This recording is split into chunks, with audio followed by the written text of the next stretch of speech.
What would you be thinking if you ended up in Castle Rock, a small Maine town that seemed to be down on its luck, like many small towns in America?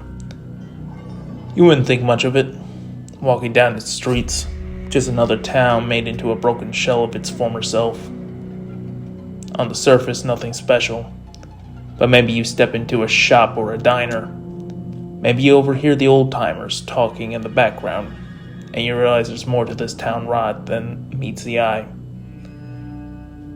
Maybe you hear the story of John Smith. You might know more from his attempted assassination of Greg Stilson, the disgraced senator from New Hampshire who lost his bid for the White House after a terrible picture of him made the news waves in the 1970s.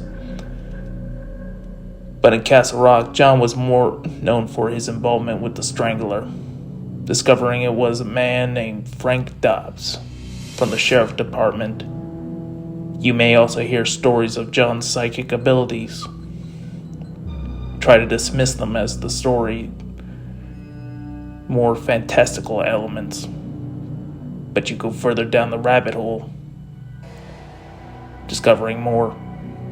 Or maybe you might hear another story, this one of a rabid Saint Bernard that was responsible for the death of 4 people, including Sheriff Bannerman, the same sheriff who took down Dobbs with Smith.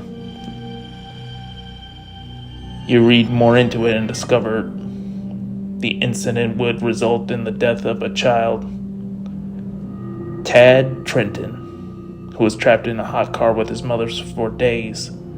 His mother would end up taking out the dog, but end up losing her son and be destroyed herself. All these moments would paint a tragedy in Castle Rock, but not alone account for the decay. But then you might pass a closed shop called Needful Things. You'd hear the story of Mr. Gaunt and his shop of curios.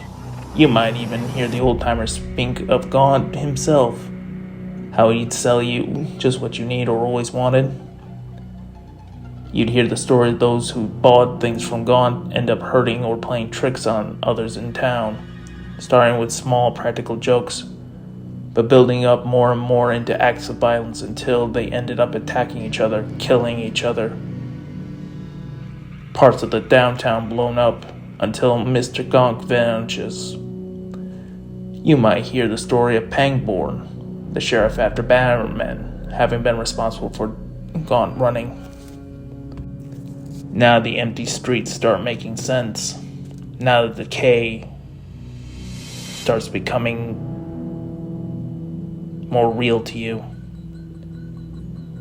The story becoming more dark and vile, the picture becoming more horrible moment by moment. But then you hear one more story.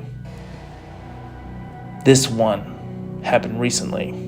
This one involving a man named Henry Deaver and a kid found in a maintenance hole in Shawshank. But that last story, that last one, that makes you turn and leave, content to let Castle Rock decay and die, rot away from the world. Some places are worth a visit. Some places are worth your time. But Castle Rock, you best avoid, or you might hear more than you want to.